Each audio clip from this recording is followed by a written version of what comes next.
नित्यं ध्यायन्ति योगिनः कामिनं मोक्षितं चिर ओंकाराय नमो नमः अज्ञानातिमिरान्धस्य ज्ञानाञ्जनशलाकया चक्षुरुन्मीलितं येन तस्मै श्रीगुरवे नमः। अनंतानंद परमेश्वर भगवान की आदि तीर्थंकरी प्रजा शेषनाथ भगवान की देवादेवी प्रजा श्री शांतिनाथ भगवान की वर्तमान शासन श्री वर्धमान महावीर भगवान की प्रातः स्मरण परम पूजाचार्य भगवान श्री विद्यासागर जी महामुनि राज की परम पूजाचार्य भगवान श्री ज्ञान सागर जी महाराज की परम पूजाचार्य भगवान श्री देव सागर जी महाराज की सिंहाली तेजो विवत्वत्समं मानसे भाति सोमोपमाश्रितता प्रीतिता सर्वयोगं प्रतिप्राञ्जला सागरं तं प्रणम्यं मुनीन्द्रं भजे सागरं तं प्रणम्यं मुनीन्द्रं भजे। अरुण्य प्रेता परम पूज्य गुरु श्री कड़मी सागर जी महाराज की जय सागर धर्म की जय अक्काशी पशुपति माता की जय अक्काशी पशुपति माता की जय आकाश की जय। आपके पुण्य के योग से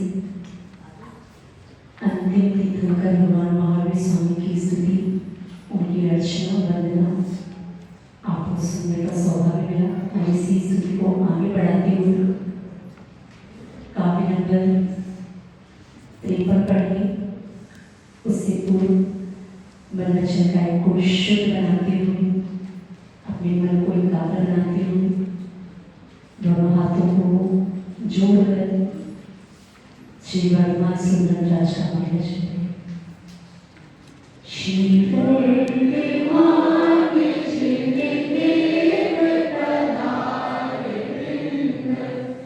नमस्ते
सम्यक चारित्र को प्रदान करने वाली ऐसी महान स्तुति।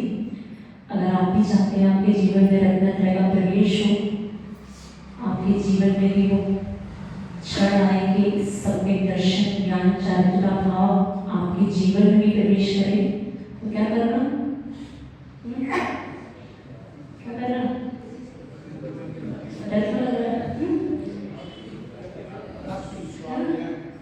भक्ति स्वाध्याय तो कर लेना, तो ठीक है। काव्य नंबर 53 का पाठ करना। अगर चाहते हैं हमारे जीवन में भी रत्नत्रय को स्थान मिले, रत्नत्रय का समावेश हमारे जीवन में भी हो। एक बार एक व्यक्ति ने आचार्य जी से पूछा, वो व्यक्ति को जब वो आचार्य जी के दर्शन करने आया तो दर्शन करने के पश्चात उसको समय उसके पास कम था, उसको जानने की जल्दी थी। तो आचार्य जी से उसने प्रश्न पूछा, आचार्य जी धर्म क्या है? क्या प्रश्न पूछा? प्रश्न पूछो अच्छे से। तो आचार्य जी उसको देख रहे थे, ये व्यक्ति बहुत जल्दबाजी में है, धर्म का उपदेश देने के लिए थोड़ा सा समय चाहिए। जब आचार्य जी ने देखा कि उस व्यक्ति के पास समय नहीं है, वो जल्दबाजी में है, तो आचार्य जी बोलते हैं बाद में बताऊंगा। बोलते नहीं आचार्य जी आप तो हमें बस संक्षिप्त में बता दीजिए थोड़ा सा कि धर्म वास्तव में क्या है। आचार्य जी ने बहुत संक्षिप्त रूप में बहुत अच्छे से धर्म को परिभाषित करते हुए उस समय कहा कि जो आज तक जीव को अच्छा लगा वो अधर्म है, और आज तक जो जीव को अच्छा नहीं लगा वही धर्म है। प्रवचन का समय 8:30 से 9, 9 से 9:15 क्यों हुआ? क्योंकि आपको धर्म अच्छा, जो जीव को आज तक अच्छा नहीं लगा उसका नाम है धर्म। समय पे आप पिक्चर देखने पहुंच जाते हैं, 9 बजे का अगर शो हो तो आप 9:15 में पहुंच जाते हैं। इसका अर्थ क्या? आपको अच्छा क्या लगा अभी तक? अधर्म। तो जो जीव को आज तक अच्छा लगा उसका नाम अधर्म, और जो जीव को आज तक अच्छा नहीं लगा उसका नाम धर्म जानना। धर्म की जो परिभाषाएं शास्त्रों में लिखी है वो तो पढ़ने का समय नहीं है, आप तो बस अपनी छोटी सी परिभाषाएं रखो। जो हमें अच्छा लग रहा है वो सब अधर्म है, क्योंकि धर्म तो हमें अच्छा, धर्म अच्छा तब लगे जब धर्म को सुनने के लिए हमारे पास थोड़ा सा क्या हो। 9 बजे के ध्यान को तो लोग ऐसा समझते हैं अभी ना क्या चल रहा है, ध्यान चल रहा है, अभी प्रवचन शुरू नहीं हुए। कब चलते हैं? आज आपने दीदी के माध्यम से सुना ध्यान के महत्व को। कभी आपने ध्यान के महत्व को समझा? होता है ऐसा, जिस समय ध्यान शुरू होता है हम अपने नेत्रों के सामने देखते हैं व्यक्तियों को निकलते हुए, तो लोग की मानसिकता क्या है? अभी तो प्रवचनों की शुरुआत नहीं हुई, अभी तो क्या चल रहा है? ध्यान चल रहा है। ध्यान को आपने क्या बना दिया? हमारी अगर ध्यान की दृष्टि से देखो तो आपने उसको हे बना दिया। क्या बना दिया? और जबकि वास्तव में वो सिद्ध सिलाल तक पहुंचाने में जो आपके लिए सहकारी था वो पूजाएं नहीं थी। सिद्ध सिलाल तक मोक्ष मार्ग पे आपको जो चलने के लिए, उस पथ पर चलने के लिए भी और उस सिद्धत तक पहुंचाने के लिए भी वास्तव में क्या आवश्यक था? लेकिन ध्यान की महिमा कब समझ में आएगी? जब उड़ चला पंछी में। तो पूज बलदेव से लिख रहे हैं, हे भगवान आपकी भक्ति सम्यक दर्शन में दी गई। आपकी भक्ति से हमारे अंदर इस भाव जागृत होता है जिसका नाम है सम्यक दर्शन का भाव। और वो भक्ति कैसी हो? वो भक्ति कल आपको बताया, वो भक्ति कैसी हो? मर्यादा है कि नहीं 24 घंटे के लिए? हाँ, निस्वार्थ रूप से जो निस्वार्थ भावों से भक्ति करी गई हो भगवान की, वास्तव में वो ही भक्ति हमारे लिए सम्यक दर्शन का कारण बनती है। और जिस समय आपके अंदर वो सम्यक दर्शन की उपलब्धि हो जाएगी उस समय सम्यक आपका ज्ञान भी सम्यक ज्ञान हो जाएगा और आपका चारित्र तुरंत हो जाएगा। कुछ करना पड़ेगा उसके लिए।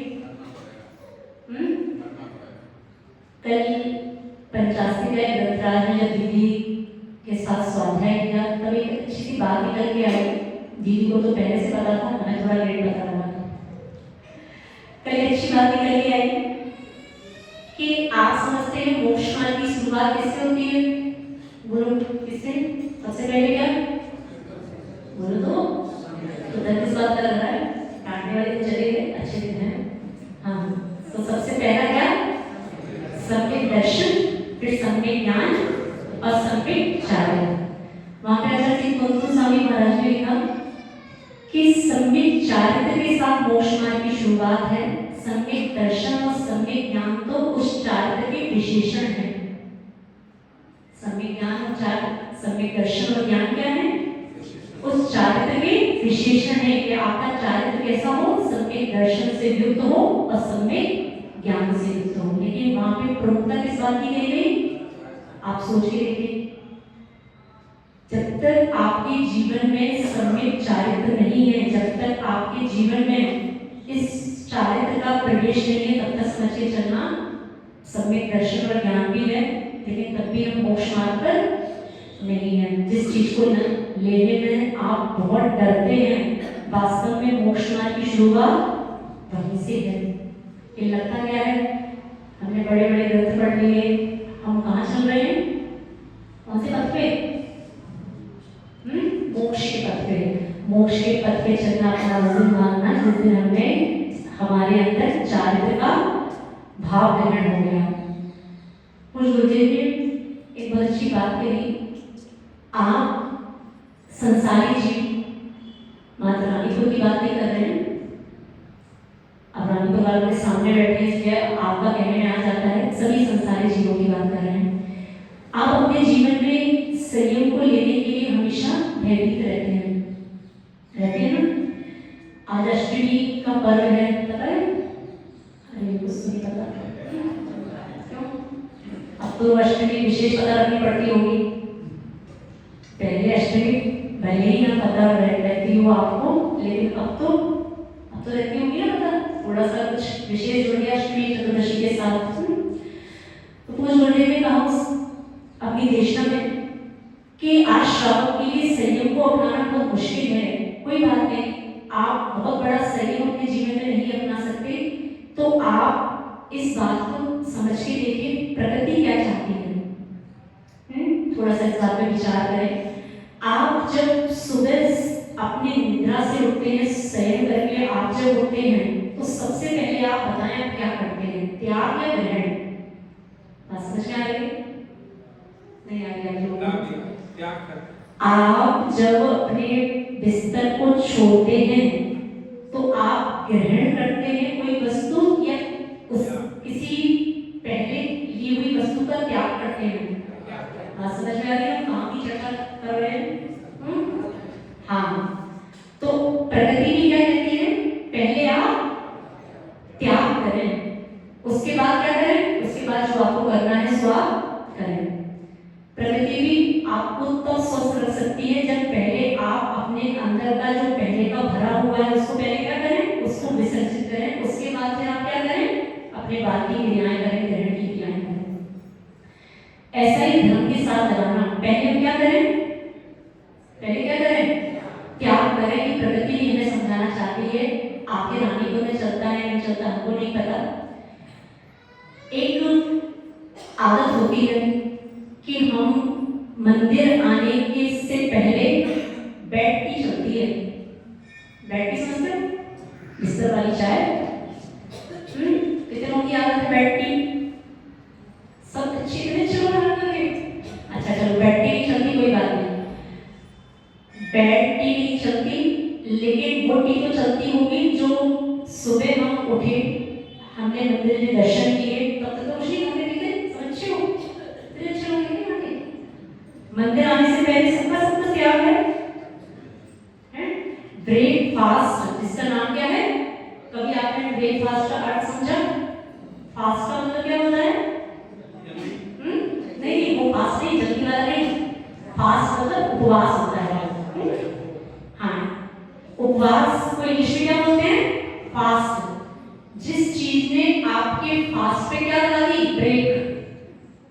मान लो आपने रात में दूध पिया या शाम को आपने भोजन किया, अब सुबह तक रात को चलता तो नहीं चलता ना। बीच में आपको 6 घंटे का, मान लो आपने 12 बजे भी जल पिया तो 12 से 6 घंटे का आपका क्या हुआ, उपवास हुआ कि नहीं। अब भले ही आप करते ना हो, अपने आप हो जाता हो, वो बात अलग है। तो रात भर आपका क्या चला, फास्ट। सुबह आपने क्या किया, ब्रेकफास्ट। उस ब्रेकफास्ट का समझ में आया, फास्ट की जो प्रक्रिया चल रही थी आपने उसमें क्या लगा दिया, ब्रेक। बस मेरी क्षमता कितनी थी, बस इतनी थी। इसको कहते हैं क्या, फास्ट पे ब्रेक लगा देने का नाम क्या है, ब्रेकफास्ट। अब ईमानदारी से बताना है, ये तो ब्रेकफास्ट की परिभाषा हो गई। अब ईमानदारी से बताओ कितने लोग इस सभा में ऐसे हैं ब्रेकफास्ट में चाय ब्रेड सब कुछ नहीं लेना। अगर आप चाय भी पीते हैं तो वो भी आपका क्या है, ब्रेकफास्ट है। ऐसा नहीं कि जलेबी समोसा सब आएंगे इसका नाम ब्रेकफास्ट है। कितने लोग ईमानदारी से ऐसे हैं, आज की बात नहीं, आज तो अष्टमी में चलो अच्छे लोग बैठे होंगे, अच्छी मानसिकता होगी। कितने लोग ऐसे हैं जिनका हमेशा एक नियम रहता है, एक अच्छा भाव रहता है कि हम जिनेंद्र भगवान के दर्शन करने के बाद ही ब्रेकफास्ट करेंगे। कितने लोग ऐसे हैं इस सभा में, अच्छे वाले, चाय भी नहीं, हाँ इतने लोग अच्छे वाले हैं। महिलाएं सब खुशी से आते हो सब, ओहो पुरुष लोग का आपसे बहुत अच्छा है। क्या किया है आपने, चाय सुबह सुबह, ओहो बहुत बढ़िया। जिन्हें भगवान के दर्शन पाते हैं, ये तो गजब हो गया। रानी का सही नाम हमने सही किया, रानी की रानी ही हो आप लोग। क्यों, ये अच्छी अच्छी जो महिलाएं हैं जिनको हम अपनी लिस्ट में जिनको अच्छा मानते हैं वो भी ऐसी हैं। आज एक अच्छी शुरुआत करना अपने जीवन में कि हमारे नगर में अगर कोई महारथी विराजमान है, इस बार पुण्य 2024 वर्ष आपके लिए मंगलमय था। थोड़ा पुण्य जा रहा था कि इस बार आपको वर्षा योग मिल गया, हर वर्ष नहीं मिलता। तो एक अच्छा भाव आप बना सकते हैं, जबरदस्ती कुछ नहीं है, क्योंकि जबरदस्ती ज्यादा करने का मन नहीं है, सिर्फ वो भाव है आपको बताने का। आप करें बहुत अच्छा, ना करें तो हमारा तो कुछ नहीं, हमारा तो भाव है सिर्फ आपको बताना है। आप एक अच्छा संकल्प अपने जीवन में ले सकते हैं कि अगर हमारे नगर में कोई महारथी विराजमान है जो आजीवन एकाशन करता है, शाम को जल भी ग्रहण नहीं करता, हम उसके शिष्य हैं, भक्त हैं। एक भजन गाते हो ना, ओ गुरुनाथ थारो चेलो बनो में, थारो भक्त बनो में। थारो चेलो थारो भक्त बोलना बहुत सरल है, वास्तव में चेलो और भक्त बनने का अर्थ ये है कि हम उनकी बताई हुई बात को कुछ मानने का भी प्रयास करें। कल बताया जिनेंद्र भगवान का भक्त जैन नहीं है, जिनेंद्र भगवान को मानने वाला जैन नहीं है, जिनेंद्र भगवान की मानने वाला जैन है। एक अच्छा भाव अपने जीवन में आप लोग ला सकते हैं कि अगर हमारे नगर में कोई महारथी विराजमान है, कम से कम हम उसकी इतनी विनय रखें, कम से कम हम उसकी इतनी विनय रखें कि उसके आहारचर्या पे जाने के बाद ही हम अपने मुंह में कुछ लें। आपको तो दिन भर खाना है ना, कोई परेशानी तो नहीं, एक अच्छा भाव लाया जा सकता है कि नहीं। हमारे आप सोच के देखें, आपके नगर में कोई साधु संत विराजमान है जिन्होंने अभी मुंह में जल की बूंद भी ग्रहण नहीं की, और आप क्या करते चले आ रहे हो, वैसे अच्छा bread toast butter samosa jalebi वगैरह क्या, पता नहीं रानी में क्या चलता है, ठीक है। तो ये सब भी आप अगर ग्रहण करते हैं तो आप ऐसा समझना कि आपकी में भक्ति कोई सम्यक दर्शन प्रकट कराने वाली नहीं है। आप कितने भी भजन गा लो, दिन भर हमारे पास बैठे रहो, कुछ होने जाने वाला नहीं है उससे, जब तक आपके अंदर कुछ अच्छी आदतें नहीं है। अच्छी आदत है कि नहीं है, ये आदत अच्छी है कि नहीं, जो भी बताई हमने आपके अंदर नहीं, आदत अच्छी है कि नहीं, कि हमारे नगर में अगर कोई महारथी विराजमान है, कम से कम वो आहारचर्या पे निकल जाए, उसके बाद ही हम क्या करें, अपने मुंह में कुछ रखें। कि 10 बजे के बाद 10 बार खाओ, कोई दिक्कत नहीं, 10 12 20 बार जितना खा सकते हो, कम से कम कितनी देर की छूट रखो, कितनी देर का क्या रखो, जब तक वो साधु हमारे नगर में आहारचर्या के लिए नहीं निकल जाता है। दूसरी चीज, हम अपने मुंह को तब झूठा करें जब हमें एक बार कम से कम इतना बहुमान रखो कि आज हमें पंचम काल में जिन्हें भगवान के आले मिल रहे हैं, देवशास्त्र गुरु मिल रहे हैं, उस समय सोचो जिस समय वो मुनिराज नहीं मिलते थे तब शाहू बेचैन होता था मुझे मुनिराज मिल जाए, और आज मिल रहे हैं तो उसकी कोई कीमत आप दरिद्र ना कर पाए कोई बात नहीं, कम से कम कभी कभी तो कर सकते हैं, अष्टमी को कर सकते हैं, चतुर्दशी को कर सकते हैं। एक अच्छा संकल्प लेके आज इतना यहाँ से कि हमारे नगर में साधु विराजमान या पूरे दिन भूखा नहीं रह सकते, हमेशा नहीं कर सकते 10 बजे तक, कम से कम अष्टमी और चतुर्दशी को हम इतना संकल्प लेंगे कि हम जो वो साधु आचर्य में निकल जाएगा, तब हम अपने जीवन में, तब हम अपने दिन की शुरुआत किससे करेंगे भैया? क्या एक कप चाय की प्याली के साथ। समझ में आ रहा है? आप समझ के देखिए, ये चाय जिसको आप बहुत अच्छा समझते हैं, कुछ गुरुदेव ने चाय के स्थान पर एक विकल्प दिया है। चाय आप देखें, आपको कुछ पता नहीं होगा, चाय उन देशों में ली जाती थी जिन देशों में बहुत ठंडी पड़ती थी। समझ में आ रहा है? जिन देशों में बहुत ठंडी पड़ती थी वहां के लोग क्या सेवन करते थे? अपने शरीर को गर्म बनाने के लिए वो चाय को औषधि रूप में प्रयोग करते थे, दिन में 3 बार 4 बार, जिससे उनका शरीर कैसा रहे? यहाँ के तवा पसीना टपका जा रहा है। हाँ, यहाँ का गर्मी आप भारत की सोच के देखें कि साल के 8 महीने आपके किसमें निकल रहे हैं? पसीना पहुंचने में, लेकिन फिर भी चाय का प्याला हाथ से छूटता नहीं है। इससे बड़ा अज्ञान और क्या होगा? विदेशों में ये जो टाई आप लोग लगाते हैं, इसका भी इतिहास पढ़ना टाई का, हम लोगों ने पढ़ा। टाई का इतिहास क्या है? कि यूरोपीय देशों में बहुत ठंडी पड़ती है, वहां के लोग ठंडी से पूरा शरीर अपना पैक रहे तो शर्ट को ऊपर बटन को दबाने के लिए, पूरा अपने आप को गला छिपाने के लिए क्या लगाते थे? टाई। यहाँ क्या चल रहा है? हमें मात्र आता है तो क्या पाश्चात्य देशों की नकल करना आती है, उस नकल में भी कुछ थोड़ा सा अपना विवेक लगाएं कि वो लोग ऐसा क्यों करते थे और हम ऐसा क्यों करते हैं। रात में जब बारातों में लोगों को देखते हैं, जून का महीना, ब्यूटी पार्लर के सारे पैसे बर्बाद हो रहे हैं, और गले में क्या लगी है?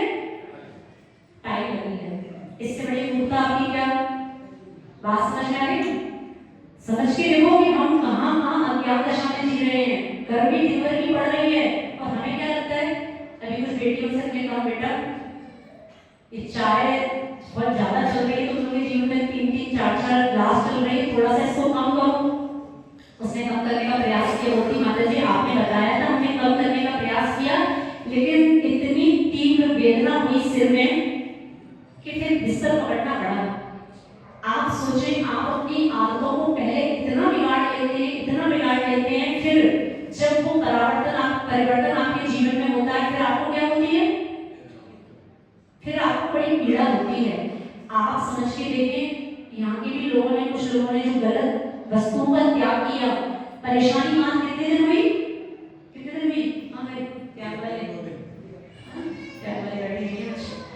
बोलने आए थे माता जी 10 दिन परेशानी हुई, 12 दिन हुई, अब हम स्वस्थ हैं।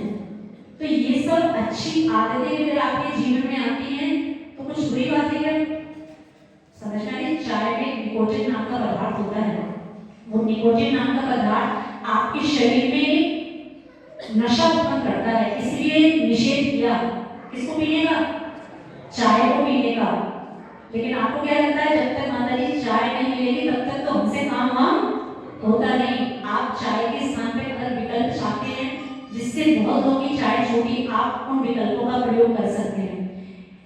वर्तमान में आप देखिए घुटनों की समस्याएं जो आपके अंदर उत्पन्न हो रही हैं, आज की महिलाएं हमारे चौके में प्रवेश करती, माता जी स्टूल ले लेंगे, हम बैठे ना बैठे, माता जी हम स्टूल ले लेंगे, आप पहले तुम बैठ जाओ, हम अपना बात देखेंगे।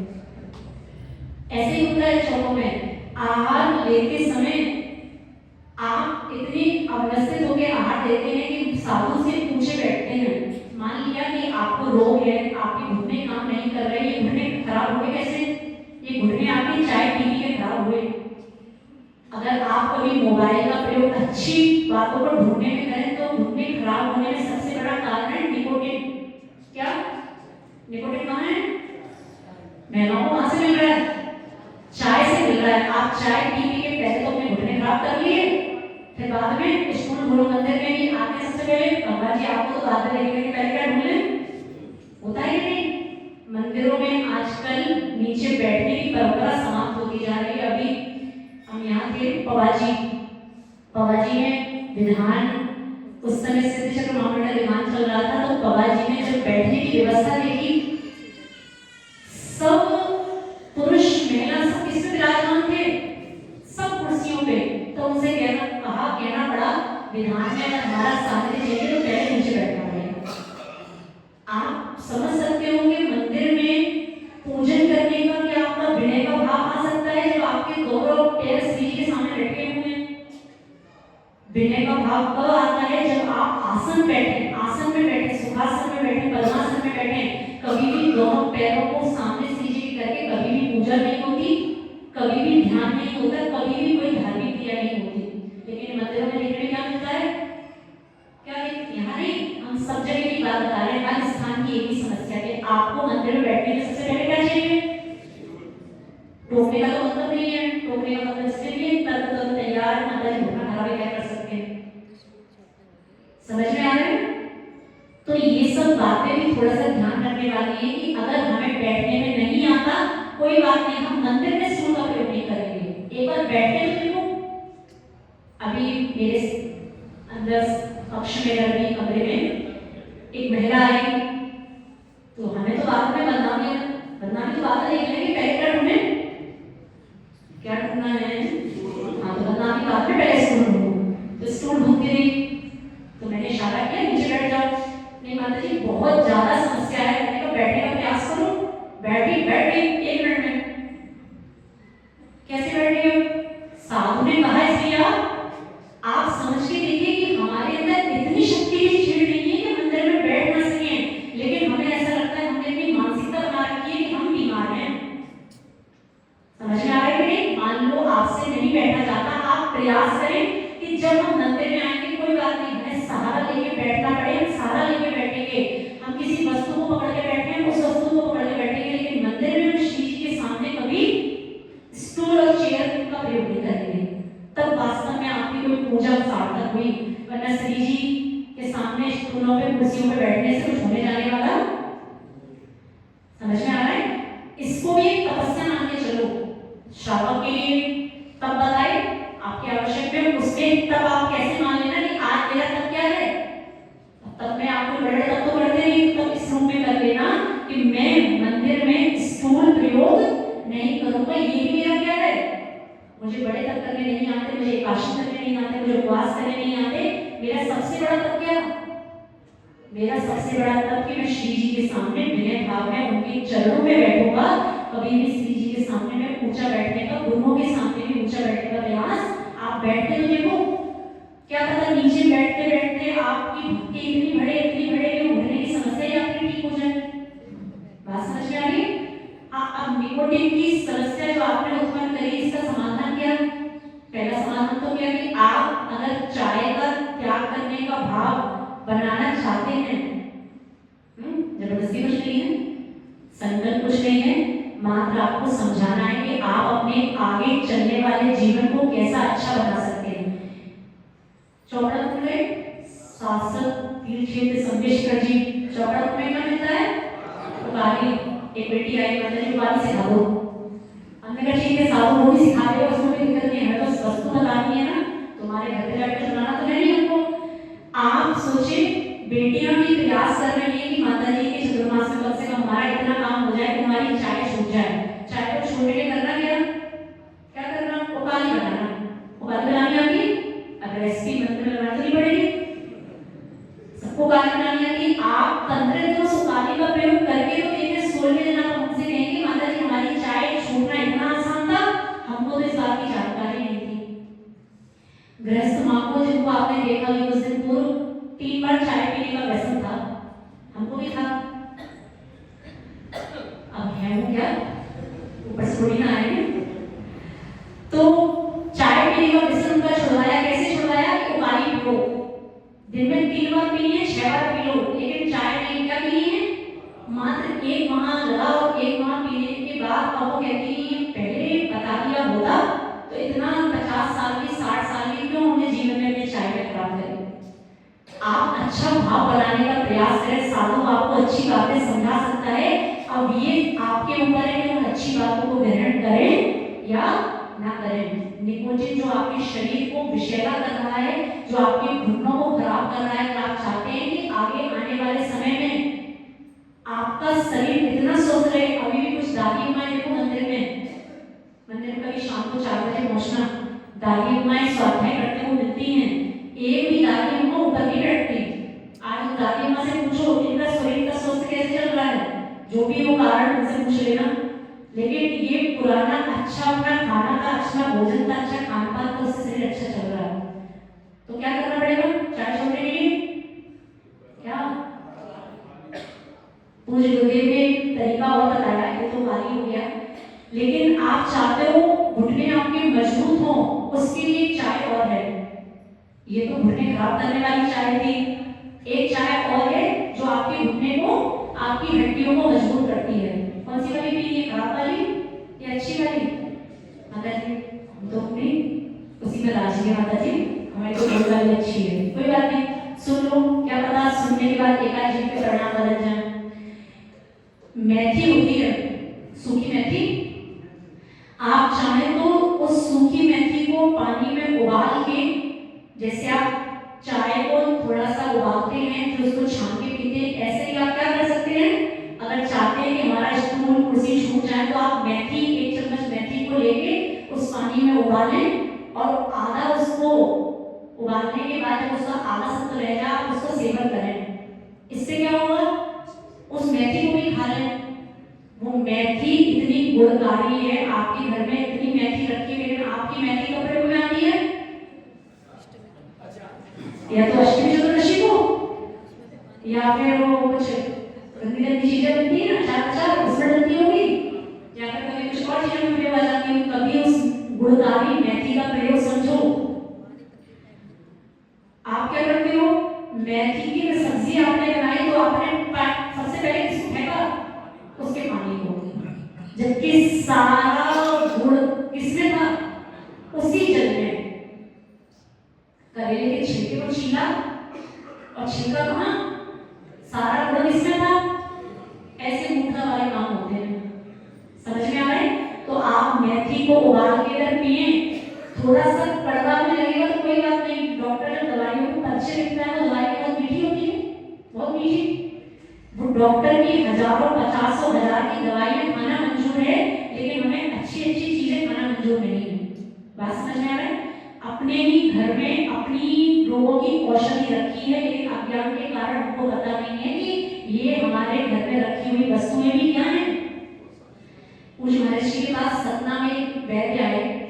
वो वैद्य जी बोलते हैं सभा में संबोधित करते हुए कि अगर आप अपने पेट को स्वस्थ रखना चाहते हैं तो सौंफ खाएं। अगर आप चाहते हैं कि आपको सर्दी आदि की बीमारी ना लगे तो आप हल्दी का सेवन करें। अगर आप चाहते हैं कि आपको गैस आदि की बीमारी ना लगे तो आप अजवाइन खाएं। पूज्य महाराज जी कहते मैं बताता हूँ तो छोड़ो। पूज्य गुरुदेव कहते हैं मसाला में जितना रखा है सब खा जाओ। हर एक मसाला एक एक रोग की औषधि है। चाहे वो सौंफ और मिर्च को छोड़ दो, किसको कहते हैं? सौंफ, चाहे वो अजवाइन हो, चाहे वो हल्दी हो, हर एक मसाला अपने आप में क्या है? औषधि है। घर में रखी हुई मेथी सबसे बड़ी औषधि है, जो आपके बड़े बड़े ऑपरेशन के बाद जो काम नहीं हो सकता वो काम किससे हो सकता है? मेथी से। तो बहुत सारी बातें होंगी आज करने के लिए। पहली बात क्या?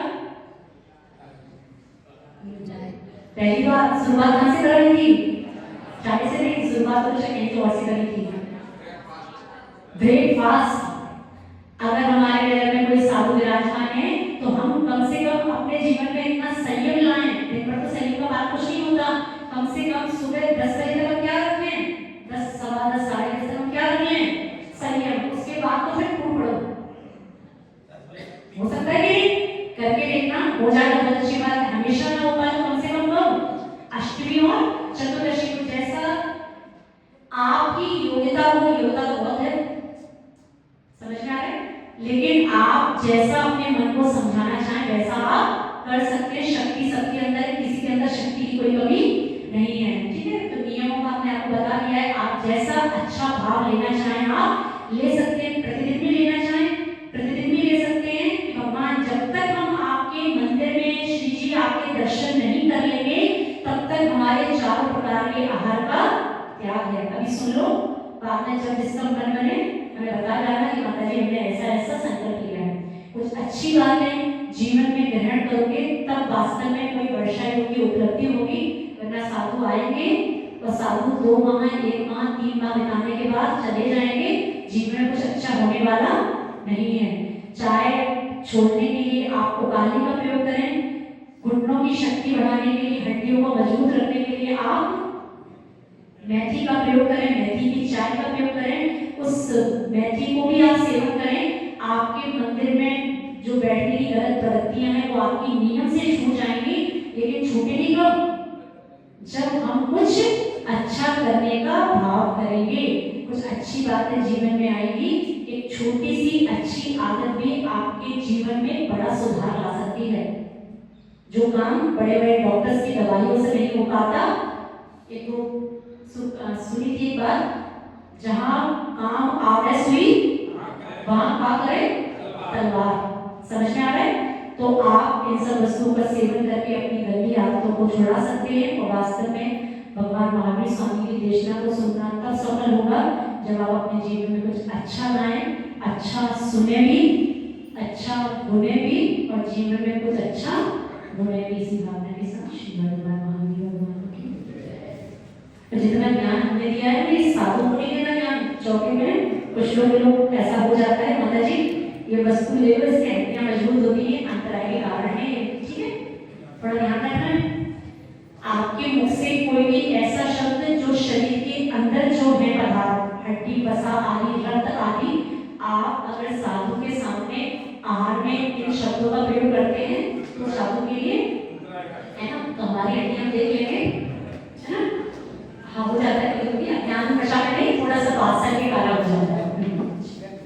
चल चंदनिया चल फूल चलूगर दीप डूबे निकल लाए पूजा को डालत जो तुम जानत शोन